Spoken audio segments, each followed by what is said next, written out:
Hey everyone, today we're talking about surrealist eye drawings. So we learned about surrealism last week. Here are two examples of some of the template circles that we can use for our eyes. So I've got one that's smaller and one that's a little larger.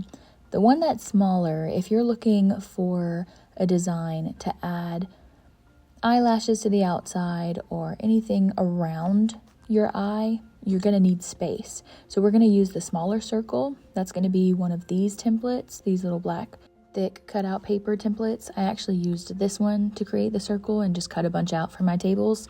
So if you want to have the smaller circle, you're going to trace this one. You're going to place it in the center of your paper and hold it down and trace around it. So I'm going to show you an example. We're going to do it together so you can see exactly how to do it on your paper. So this is your watercolor paper. You're going to have it landscape style, so sideways left to right. Take your circle, place it somewhat in the center of your paper.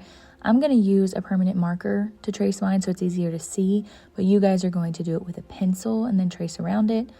You could always get your template back to trace around it with a Sharpie. Once you have your circle somewhat in the center of your paper, now we're going to add the rainbow and the canoe shape.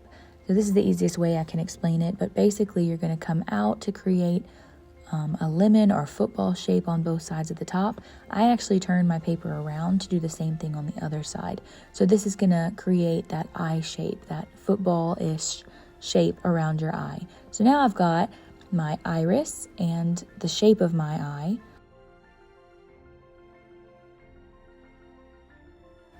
Now I only have one of these circle templates, but they're plastic and they have all these little tiny circles on the inside, so we're going to have to share these. We're going to line up one of the smaller circles into the inside. Now make sure your pen stays up and down and you don't turn it to the side so you can trace a perfect circle following that template. So this is going to be the pupil of your eye, and this is a super ultra fine point permanent marker, so let's get one of the thicker ones to color this in. And take your time, try and not go outside of the lines for this. Make sure you have good craftsmanship when you're coloring this in, because permanent markers will not erase.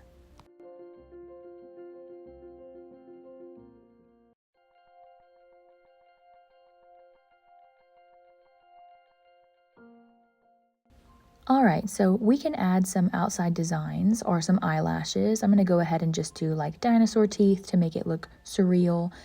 This is what I can fit it on the outside with this template.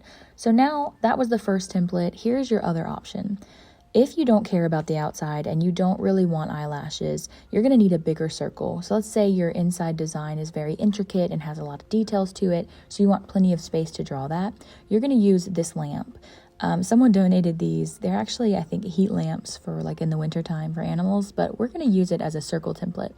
Make sure you hold the top and try and get it to the center of your paper if you can, and trace around it. Now make sure that your circle does not move so it doesn't mess up your tracing. So that's important. If you need a shoulder partner to help you hold it down, maybe you can get your shoulder partner to help you, but we're going to trace all the way around. And then when you move it, you could actually use this circle at the top, flip it around and create your inner circle.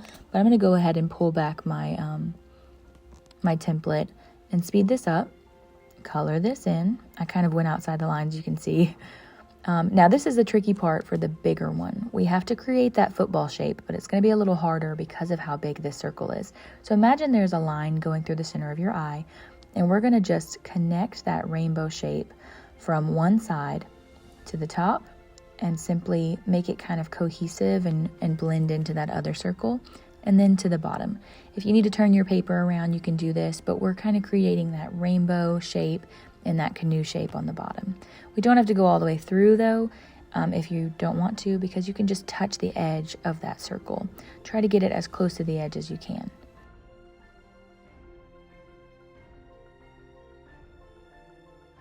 Once you've drawn out this design, there's not really room on the outside to add a whole bunch of things. Like you might not use this template to draw eyelashes, but if you decide to do nothing at all, you will have to draw this top line and this bottom line. It's going to make it look like the top eyelid and the bottom eyelid. It'll help your drawing look a little more realistic.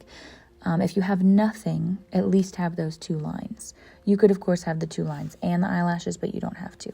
So now it's time to take your sketch papers that you practiced last week and turn your sketches into your design. I'm going to go ahead and fast forward this to when we're coloring it. These are special watercolor colored pencils. We're going to be using these for your project. You can see that golden paintbrush on the end, and it even does say the word watercolor. So please make sure to check that it has that word watercolor on it before you go to color with it, just in case someone accidentally put the wrong type of colored pencil, because if it's not a watercolor pencil, it will not turn into watercolor paint. You could use a regular paintbrush. We got these off of Blick online, or we can use these new ones we got last year, which have a reservoir that holds water in them, specifically made for watercolor painting. So they do have caps on them. I think I'm going to eventually take those off. But for now, we're going to get into coloring our design with our watercolor colored pencils.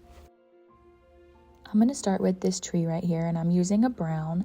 Now, I don't have another shade of brown in watercolor, so I'm going to use the technique where you hold the pencil from far away to color lightly, and then hold the pencil closer to the top to color where you want it to be darker.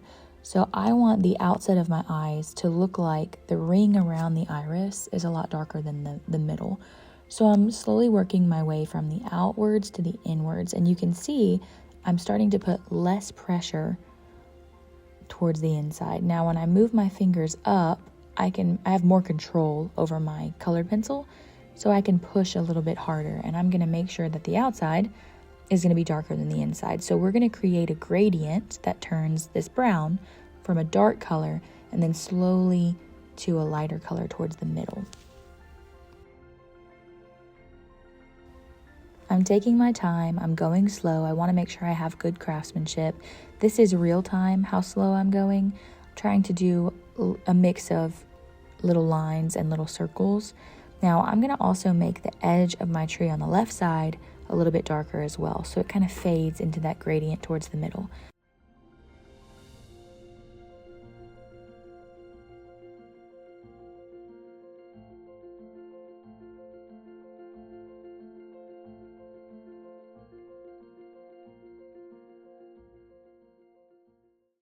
Right here I messed up a little, so I took my pencil and erased it.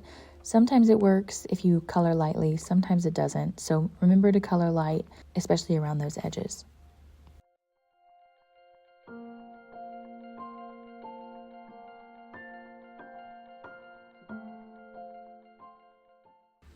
Now, this next way that you can mix colors is I took this light green, and I actually have two shades of green. So I'm going to take the darker green to create that dark gradient.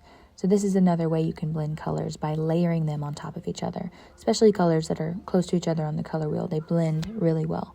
So I'm going to take this dark green and I'm going to layer it over the edges, like I said, around my iris, so that it looks like the edges of my iris are a little bit darker, and I'll slowly fade it in to the light green.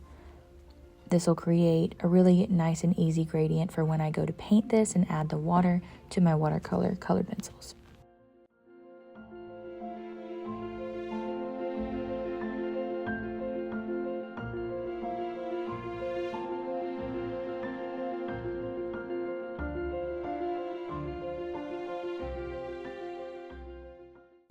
For this wood bench, I'm going to use a bunch of different colors. I'm going to use orange, I'm going to use a little red, some brown to make it look like wood, and then finally I'm going to use black for those shadowy areas. So I'm going to give this a little dimension by layering a lot of different colors.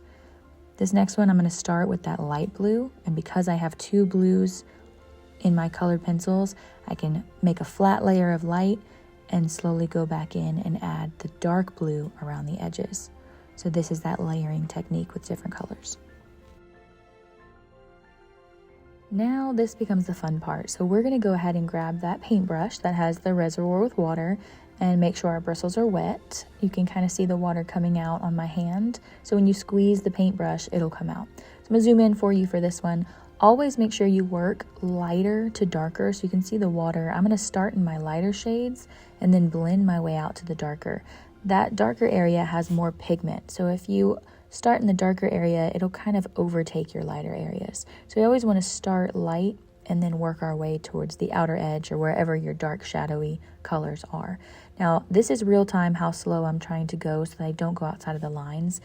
With this water, it can be kind of hard to control, so just take your time and work for good craftsmanship. Try to stay inside your lines, because if you touch any of those other colors, it will accidentally pull like for example, that blue into the brown where I don't want it.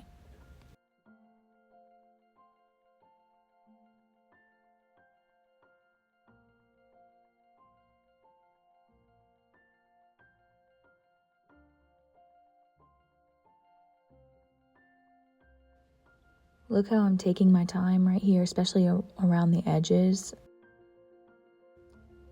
Take your time, go slow. Try not to blend those colors because they'll bleed into one another.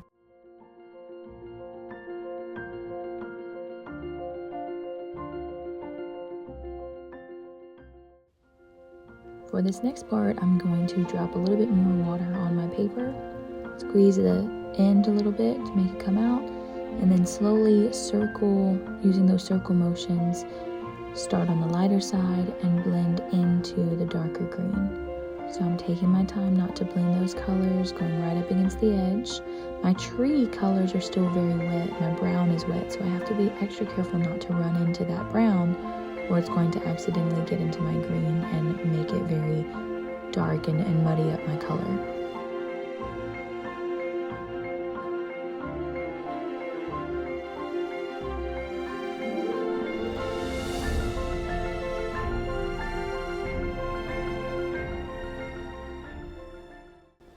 Okay, so about right here, I start blending out my blue.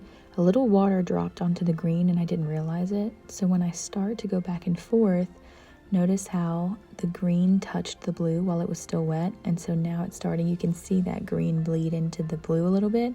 It's not horrible. It's definitely, you can work with it, but you see right here where it got in. We can use a paper towel or a napkin to possibly take some of the green off of your watercolor, but that's why you have to be very careful while going right up against, especially those colors that are already wet. So right here, I'm being extra careful not to touch the green.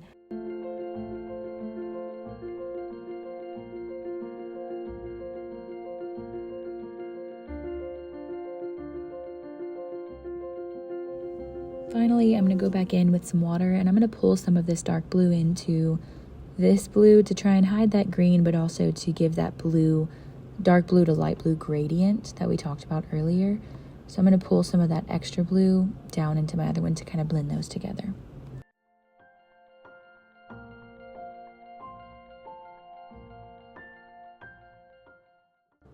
For my swings, since these are wooden boards, I'm going to go left to right and try and keep that flow of the wood that goes left to right when I paint it.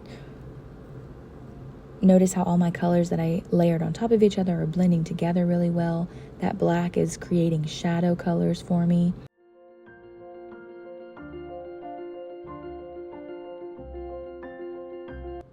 Alright, the last step is to shade and blend our skin tone colors. So I couldn't find any watercolor colored pencils that were already skin tone colors, so I'm just going to take the ones I have and I'm going to layer a mix of yellow, orange, brown, a little bit of black to get this skin color.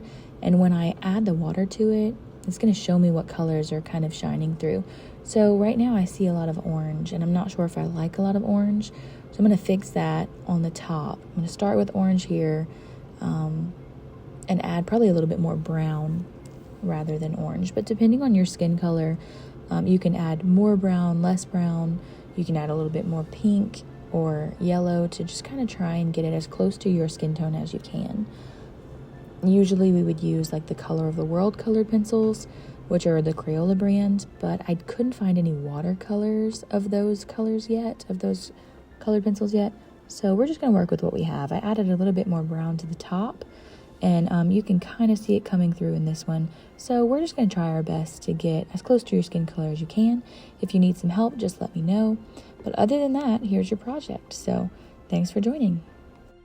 These are our Surrealism Eye projects, where we spoke about the Surrealist movement.